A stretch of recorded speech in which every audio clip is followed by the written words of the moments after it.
Hello guys, this is Jess here and once again welcome back to Civil Easy. जैसा कि आप लोगों को भी पता है कि आप लोगों के एग्ज़ाम नज़दीक आ चुके हैं। ज़्यादा से ज़्यादा मुश्किल से 20 दिन बचे हैं एग्ज़ाम को। तो ऐसे में सारा सिलेबस कंप्लीट कर पाना मुश्किल है। इस एक तरफ से हम सारे सिलेबस को कंप्लीट नहीं कर सकते हैं, तो अब कोशिश यही होगी कि हम इम्पॉर्टेंट क्वेश्चंस की सीरीज़ लेके आएंगे और इम्पॉर्टेंट टॉपिक्स को केवल डिस्कस करेंगे। तो एक तरफ से तो आपको भी पता है कि हम कंप्लीट नहीं करवा पाएंगे 20 दिनों में, क्योंकि कई सारे सब्जेक्ट हैं। तो कई सारे सब्जेक्ट को एक साथ कंप्लीट करवा पाना केवल 20 दिन में वो काफ़ी ज़्यादा मुश्किल है, क्योंकि जिसमें से इरिगेशन अभी तक थोड़ा सा हुआ है, आरसीसी भी थोड़ा सा हुआ है, हाईवे और सर्वे के कुछ लेक्चर हो चुके हैं। फिर भी सारे सब्जेक्ट काफ़ी ज़्यादा पीछे हैं, तो उन्हें कंप्लीट करवा पाना मुश्किल है। इसीलिए अब क्या करेंगे, हम केवल जो भी इम्पॉर्टेंट टॉपिक्स हैं केवल उन्हीं को डिस्कस करेंगे। बाकी के हम एक तरफ से सारे टॉपिक्स को डिस्कस नहीं कर सकते हैं। तो आइए स्टार्ट करते हैं हाईवे इंजीनियरिंग को। हाईवे इंजीनियरिंग के लास्ट लेक्चर में हमने पढ़ा था टाइप्स ऑफ कर्व, जिसमें हमने 2 टाइप्स के कर्व पढ़े थे, एक हॉरिजॉन्टल दूसरा वर्टिकल। हॉरिजॉन्टल के 4 टाइप्स हमने देखे थे, सिंपल कर्व, कंपाउंड, रिवर्स और ट्रांजिशन कर्व। वहीं पर वर्टिकल के जो हमने टाइप्स देखे थे, समिट कर्व और वैली कर्व। इसमें से simple curve, compound curve, reverse curve और ट्रांजिशन कर्व को हमने डिस्कस कर रखा है ऑलरेडी, आप प्रीवियस लेक्चर को जाके देख सकते हैं। अब वहाँ पे हमने केवल सारे कर्व को एक्सप्लेन किया था। अब यहाँ पे जो पहला है सिंपल कर्व, सिंपल कर्व को हम डीप में पढ़ेंगे, क्योंकि इसमें से सिंपल कर्व और ट्रांजिशन कर्व ये 2 कर्व इम्पॉर्टेंट हैं, और इसमें से भी ट्रांजिशन कर्व ज़्यादा इम्पॉर्टेंट है। तो इस लेक्चर में हम सिंपल कर्व के बेसिक जो टर्मिनोलॉजी हैं, सिंपल कर्व में हम कौन से पॉइंट को क्या बोलते हैं, हम वहाँ इस लेक्चर में हम उसी चीज़ को डिस्कस करने वाले हैं। तो अगर आपने पिछला लेक्चर नहीं देखा है तो आप जाके पिछले लेक्चर को अगर देख लेंगे तो ये वीडियो आपको ज़्यादा समझ में आएगी, यहाँ पे चीज़ें आपको ज़्यादा क्लियर होंगी। तो जो नए हैं वो जाके पिछला लेक्चर देख सकते हैं, जिन्होंने पिछला देख रखा है वो इसमें आगे कंटिन्यू करेंगे। तो कर्व को हमने बताया था, कर्व का मतलब होता है वक्र। वक्र कर्व को हम हिंदी में वक्र बोलते हैं, और वक्र का मतलब होता है किसी भी रोड पे मोड़ प्रोवाइड करना, या फिर जो रोड में हमें उतार चढ़ाव देखने को मिलता है उसी को हम बोलते हैं कर्व या वक्र। और इसमें भी हमने सिंपल वक्र के बारे में पढ़ा था कि जब दो टेंजेंट के बीच में हम एक आर्क खींचते हैं, एक चाप खींचते हैं, जिसकी जो त्रिज्या होती है वो समान होती है। तो सिंपल कर्व में हमने क्या पढ़ा था कि इसमें जो वक्र बनेगा, जो कर्व बनेगा, उसकी जो त्रिज्या होती है, आर की वैल्यू जो होती है, रेडियस, वो हमेशा समान होगी आप किसी भी पॉइंट से लेंगे तो इस आर्क को खींचने के लिए यहाँ पे हमें 2 टेंजेंट की आवश्यकता पड़ेगी। पहला ये वाला टेंजेंट और दूसरा ये वाला टेंजेंट। तो इन दोनों टेंजेंट के अलग अलग नाम होते हैं। पहले वाले को हम बोलते हैं प्रथम, या पहले वाले को बोला जाता है प्रथम या पश्च स्पर्श रेखा। स्पर्श रेखा इसे हम देखें तो इसे जो डिनोट किया गया है ए और वी से, तो इसकी जो वैल्यू होगी वो ए बी होगी। ए बी जो होगी यहाँ पे हमारी प्रथम स्पर्श रेखा होगी, जिसे हम फर्स्ट टेंजेंट भी बोलते हैं। फर्स्ट या पश्च को इंग्लिश में बोलते हैं बैक टेंजेंट। क्लियर। इसके बाद दूसरा जो है, दूसरी टेंजेंट है हमारे पास V और B। तो V को बोलेंगे हम द्वितीय या अग्र स्पर्श रेखा। ठीक है, यहाँ पे अगर आप फिगर से क्लियर कर पाएँ तो B और V जो है ये हमारी दूसरी टेंजेंट है। BV जो है ये हमारी दूसरी टेंजेंट है। इसके बाद जो बात आती है, ये तो इन दोनों की बात हो गई। यहाँ पे हमें अल्फ़ा दिख रहा है, इन दोनों टेंजेंट के बीच में एक कोण बन रहा है, जिसे हम क्या बोलेंगे, अल्फ़ा से यहाँ पे डिनोट किया गया है। इस कोण को हम बोलते हैं डिफ्लेक्शन एंगल। इस कोण को क्या बोलेंगे हम, डिफ्लेक्शन एंगल, या हिंदी में इसे बोला जाता है विक्षेप कोण। क्या बोलेंगे, विक्षेप कोण। इंग्लिश में इसे हम बोलते हैं डिफ्लेक्शन एंगल। इसे डिनोट किससे किया गया है, यहाँ पे अल्फ़ा से। और इसकी जो वैल्यू होती है वो अगर हम यहाँ से कैलकुलेट करना चाहें तो इस पे ये जो टोटल एंगल बनेगा 180 डिग्री का बनेगा, 180 डिग्री का। अगर हम इस 180 में से आई को घटा दें तो क्या अल्फ़ा की वैल्यू आ जाएगी, तो 180 माइनस आई अगर हम कर देते हैं तो हमारे पास डिफ्लेक्शन एंगल की वैल्यू आ जाएगी। अब यहाँ पे एक चीज़ आपको नहीं पता होगा कि आई यहाँ पे क्या है। आई को हम बोलते हैं इंटरसेक्शन एंगल। आई क्या है यहाँ पे, इंटरसेक्शन एंगल। इसके बाद अगर हम देखें तो यहाँ पे ये ए वी की वैल्यू हो गई, वी बी की वैल्यू हो गई, अल्फ़ा हो गया, आई हो गया। अब यहाँ पे T1 और T2 बच रहे हैं। तो T1 जो होता है, फोर्थ टर्म क्या है यहाँ पे, T1 अगर आप देखें फिगर से क्लियर करें तो फिगर में क्या है कि T1 जो है जहाँ से हमारा वक्र स्टार्ट हो रहा है, आप देखेंगे तो यहीं से हमारा जो कर्व है, सड़क पे जो हम मोड़ देते हैं, जो टर्न प्रोवाइड करते हैं, वो यहीं से स्टार्ट होता है। तो इसे हम बोल सकते हैं पॉइंट ऑफ कर्व। क्लियर, मतलब जिस पॉइंट से कर्व स्टार्ट हो रहा है, ये T1 जो है जिस पॉइंट से कर्व स्टार्ट हो रहा है, इसी को हम बोलते हैं T1। इसे हम बोल सकते हैं पॉइंट ऑफ कर्व। हिंदी में इसे बोला जाता है वक्र बिंदु। हिंदी में इसे बोला जाता है वक्र बिंदु। इसकी अगर आप डेफिनेशन लिखना चाहें तो बोल सकते हैं कि ऐसा बिंदु जहाँ से वक्र स्टार्ट होता है, उसी को हम बोलते हैं पॉइंट ऑफ कर्व। क्लियर। इसके बाद बात आती है T2 की।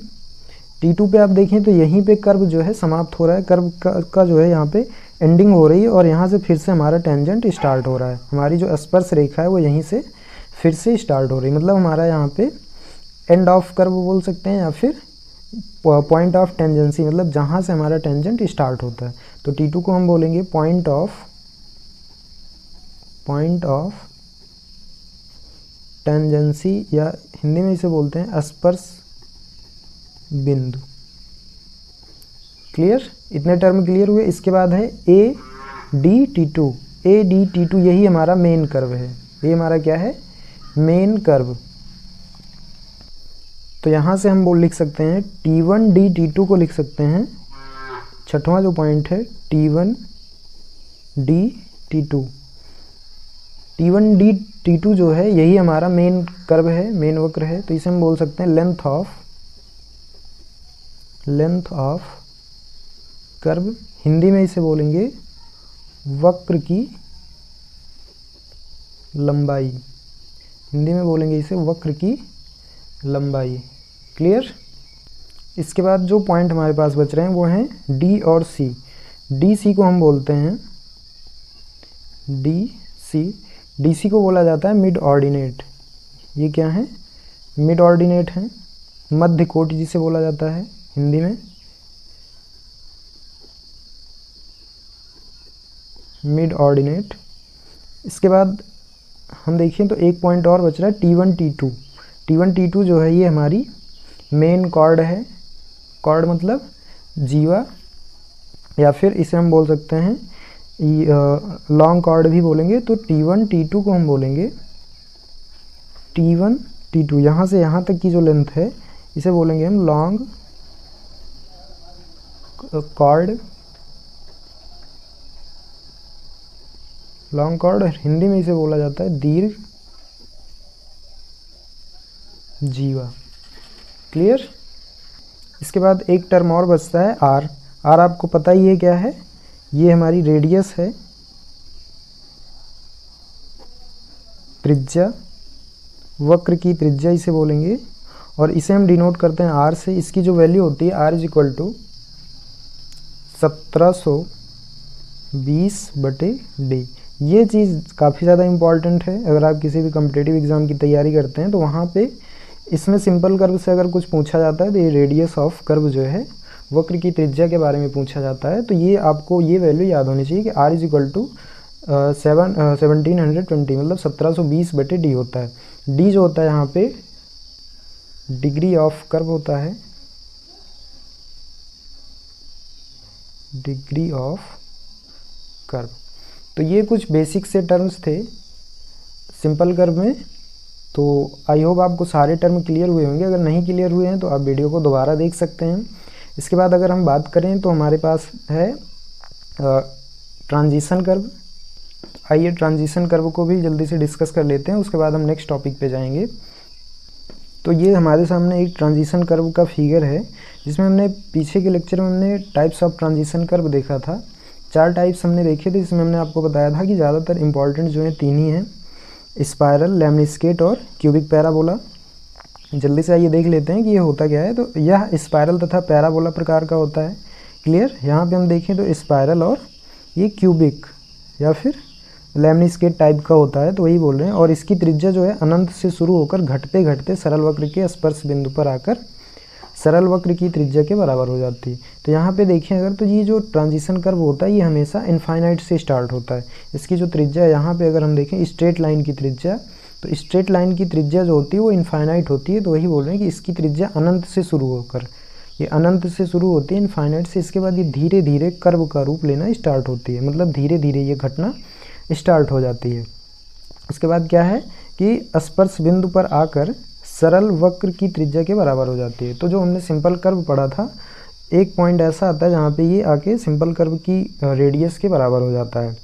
इसके बाद है कि it is provided to change the horizontal alignment from the straight to circular. ये ऐसी जगह पे प्रोवाइड किया जाता है जहाँ पे हम जो हमारे पास हॉरिजॉन्टल अलाइनमेंट होता है हम उसको स्ट्रेट से सर्कुलर में धीरे धीरे, ग्रेजुअली का मतलब होता है धीरे धीरे, हम जो भी हमारे पास मोड होते हैं या टर्न प्रोवाइड करते हैं वो हम डायरेक्ट उसमें सडन कर्व ना प्रोवाइड करके हम उसमें ग्रेजुअल चेंज करते हैं। तो उसमें हम धीरे धीरे उसे हम सर्कुलर टाइप का बनाते हैं, उसमें हम अचानक से उसे सर्कुलर नहीं बनाते। इससे क्या होता है कि जो भी वाहन होते हैं उनके चलने में असुविधा नहीं होती, या फिर जो उस पर यात्री बैठे हुए होते हैं उनको बैठने में कोई भी असुविधा नहीं होती है। क्लियर। और साथ के साथ यहाँ पे सेफ़ ड्राइविंग भी होती है। तो कई सारे फ़ायदे होते हैं ट्रांजिशन कर्व प्रोवाइड करने के। तो आइए डिस्कस कर लेते हैं कि ट्रांजिशन कर्व कहाँ पे प्रोवाइड किया जाता है और इसके क्या क्या फ़ायदे होते हैं। इन सारी चीज़ों को हम डिस्कस कर लेते हैं जल्दी से। तो इसमें अगर हम देखें तो बोल रहे हैं कि सड़कों, महामार्गों व रेलवे लाइन में दिया जाने वाला वेरिएबल रेडियस का वक्र, वेरिएबल मतलब जो हर पॉइंट पे चेंज होता रहे, इसमें जो रेडियस की वैल्यू होती है वो कहीं भी सेम नहीं होती है। वेरिएबल रेडियस का वक्र जो स्पर्श रेखा व वृत्तीय वक्र के दोनों एंड्स पर दिया जाता है, ट्रांजिशन कर्व कहलाता है। ट्रांजिशन कर्व का फिगर हमने लास्ट लेक्चर में जो पढ़ा था वो कुछ ऐसा पढ़ा था। तो यहाँ पे देखें तो ये स्ट्रेट लाइन है, फिर ये जो बीच में कर्व होता है यही होता है हमारा ट्रांजिशन कर्व। ये फिर क्या है, धीरे धीरे ये सर्कुलर कर्व में कन्वर्ट हो जाता है। फिर से सर्कुलर कर्व के बाद फिर से यहाँ पे हमें ट्रांजिशन कर्व मिल जाता है, फिर उसके बाद फिर से हम स्ट्रेट लाइन पे आ जाते हैं, सीधी सड़क पे आ जाते हैं। तो ऐसे अगर हम वक्र देखेंगे तो इसमें हमें वाहन को चलाने में ज़्यादा असुविधा नहीं होती है और इसमें ड्राइविंग भी सेफ़ होती है, एक्सीडेंटल चांसेस नहीं होते हैं, यात्रियों को कोई असुविधा नहीं होती है, ना तो ड्राइवर को असुविधा होती है। तो इसके कई सारे फ़ायदे हैं। तो ये वही यहाँ पे बोल रहे हैं कि ये ज़्यादातर सड़कों में, महामार्गों और रेलवे लाइन में इन्हें ज़्यादा यूज़ किया जाता है, और जो हमारे एक्सप्रेस वे होते हैं, नेशनल हाईवे होते हैं, वहाँ भी इनको ज़्यादा यूज़ किया जाता है। बाकी जो विलेज रोड होते हैं वहाँ पे तो सडन कर्व भी प्रोवाइड किया जाता है, जिसे हम अंधा मोड़ कहते हैं। बाकी अगर नेशनल हाईवेज़ वगैरह पे ऐसे ही कर्व हमें ज़्यादा देखने को मिलते हैं, वहाँ पे हमें अंधे मोड़ या फिर जो सडन वक्र कर्व होते हैं वो हमें देखने को नहीं मिलते हैं। इसके बाद है संक्रमण वक्र के लाभ। तो आइए लाभ देख लेते हैं क्या क्या हैं। तो इसमें है कि सड़कों के सीधे भाग से वृत्तीय भाग तथा वृत्तीय से पुनः सीधे भाग पर सरलता व सुगमता से किसी भी बिना किसी उथल पुथल के पहुंचा जा सकता है, मतलब कोई भी हमें असुविधा नहीं होती है। इसमें क्या बोल रहे हैं कि सीधे भाग से वृत्तीय भाग, सीधे भाग से वृत्तीय भाग और वृत्तीय भाग से फिर धीरे धीरे सीधे भाग पे बिना किसी उथल पुथल के पहुंचा जा सकता है। दूसरा पॉइंट जो है कि वाहन सरलतापूर्वक संतुलित अवस्था में व सामान्य गति से चलते रहते हैं। इसमें जो हमें ना तो स्पीड कम करने की ज़रूरत होती है, ना तो बाकी क्या है, अगर आप और मोड़ पे जाएंगे, टर्न हमें जो मिलते हैं रोड पे, कई बार क्या होता है कि अगर हम स्पीड कम ना करें तो हम रोड से बाहर अपने वाहन को लेके चले जाते हैं, या फिर एक्सीडेंट भी हो जाते हैं, हम पलट भी जाते हैं। तो ये सारी चीज़ें यहाँ पे नहीं होती हैं, इसमें काफ़ी ज़्यादा सुविधा होती है। उसके बाद क्या बोल रहे हैं कि वाहनों के पहियों के उतरने, फिसलने या वाहनों के पलटने का भय नहीं रहता है। क्लियर। इसके बाद है कि सुपर एलिवेशन देने में सहायता मिलती है। सुपर एलिवेशन क्या होता है कि जब आपने देखा होगा, जैसे हम कहीं पे मोड़ देखते हैं तो मोड़ पे क्या होता है कि ये जो बाहरी हिस्सा है रोड का, ये थोड़ा सा उठा हुआ होता है, इनर एज के कंपेयर में ये जो है ये उठा हुआ होता है। तो ये जितना उठा हुआ होता है, जो उभार होता है, यही जो होता है हम इसी को बोलते हैं एलिवेशन। क्लियर? सुपर एलिवेशन इसी को बोला जाता है। फिर बोल रहे हैं कि यात्रा कष्ट रहित होती है, अर्थात ड्राइवर या उसमें बैठी सवारियां सुविधापूर्ण स्थिति में रहती हैं। इस चीज़ को हमने पीछे ही आपको क्लियर कर दिया था। उसके बाद है कि घर्षण कम होता है, जो फ्रिक्शनल फोर्स है वो भी यहाँ पे कम लगता है। क्लियर ना? मतलब जो टायर और सड़क की सतह के बीच में रगड़न होती है वो कम होती है, जिससे कि टायरों के घिसने के चांसेस कम होते हैं। इसके बाद जो नेक्स्ट टॉपिक है संक्रमण वक्र के प्रकार। इस टॉपिक को हमने पीछे भी डिस्कस कर लिया था, लेकिन जो नए हैं यहाँ भी जल्दी से देख लेते हैं। संक्रमण वक्र जो होते हैं वो 4 टाइप्स के होते हैं। यूलर सर्पिल वक्र, या फिर इसे इंग्लिश में बोलते हैं यूलर स्पाइरल कर्व। घन सर्पिल वक्र, हिंदी में इंग्लिश में बोलते हैं क्यूबिक स्पाइरल कर्व। थर्ड है घन परवलय वक्र, क्यूबिक पैराबोला कर्व। और लास्ट जो है द्विपाशी वक्र, जिसे हम लेमनिस्केट कर्व कहते हैं। इसका फिगर आपको, अगर वीडियो में थोड़ा सा पीछे चले जाएंगे तो वहाँ पे आपको स्टार्टिंग में हमने इसका फिगर भी दिखाया था कि कौन सा कर्व कैसे बनता है। और यहाँ पे जो आपको स्पाइरल कर्व देखने को मिल रहा है, इस स्पाइरल कर्व को हम आइडियल कर्व भी बोलते हैं। तो आप इसका दूसरा नाम भी याद रखेंगे, आइडियल कर्व के नाम से भी स्पाइरल कर्व को हम जानते हैं। क्लियर? नेक्स्ट जो टॉपिक है, अगर हम उसकी बात करें तो लेंथ ऑफ कर्व है, लेंथ ऑफ ट्रांजिशन कर्व। वही बात यहाँ पे बोल रहे हैं जो पीछे हमने बताया आपको कि spiral curve is also known as ideal transition curve. तो स्पाइरल कर्व को हम आइडियल ट्रांजिशन कर्व के नाम से भी जानते हैं। अब अगर हमें संक्रमण वक्र की लंबाई ज्ञात करनी है, लेंथ ऑफ ट्रांजिशन कर्व हमें फाइंड आउट करना है, तो क्या उसके लिए हमें कौन कौन से फार्मूले लगाने होंगे वो यहाँ पे डिस्कस कर लेते हैं। इसके बाद इस लेक्चर को हम जल्दी से समाप्त करते हैं क्योंकि ड्यूरेशन थोड़ा सा ज़्यादा हो रही है। क्या बोल रहे हैं कि on the basis of rate of change of centrifugal acceleration. अगर हम rate of change of centrifugal acceleration के बेसिस पे देखें तो जो लेंथ ऑफ ट्रांजिशन कर्व होती है उसे हम एल एस से डिनोट करते हैं। और इसके लिए जो फार्मूला होता है V³/CR होता है, जहाँ पे C जो होता है वो 80/75 + V। V यहाँ पे हम स्पीड होती है जो हमारी, उसको कंसीडर करते हैं। वेलोसिटी से बोला जाता है या वेग बोलते हैं। तो V की वैल्यू अगर हमें पता है तो हम वहाँ से C को फाइंड आउट कर सकते हैं, और रेडियस हमें ऑलरेडी पता होगी। तो V और C की वैल्यू पता हो जाएगी और रेडियस पता ही होगी। तो यहाँ पे इस फार्मूले हम V की वैल्यू, C की वैल्यू और R की वैल्यू रख के हम length of curve find out कर सकते हैं। इसके बाद अगर हम सुपर एलिवेशन के बेसिस पे देखें तो यही फार्मूला जो है सुपर एलिवेशन के आधार पे यही फार्मूला चेंज होकर हो जाता है, स्मॉल en/2 ब्रैकेट में स्मॉल w + we, ये फार्मूला हम लगाते हैं। क्लियर?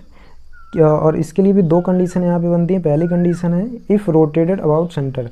अगर सेंटर के अबाउट रोटेशन है, रोटेशन को हम अबाउट सेंटर से लेते हैं तो क्या होता है, उसके लिए हम ये फार्मूला लगाएंगे। अगर इनर एज को हम रेफरेंस मान के लेते हैं तो उसके लिए फार्मूला हम ये वाला लगाएंगे। क्लियर? तो ये टोटल, अगर हमें length of transition curve find out करनी है तो हम टोटल इन तीनों फार्मूले का यूज़ करते हैं। जहाँ पे अगर हम इस फार्मूले में बात करें तो स्मॉल ई जो होता है वो सुपर एलिवेशन होता है, एन जो होता है rate of change of super elevation, small W जो होता है एक्चुअल विड्थ होती है, और डब्ल्यू ई जो होती है वाइडनिंग ऑफ पेवमेंट होती है। क्लियर?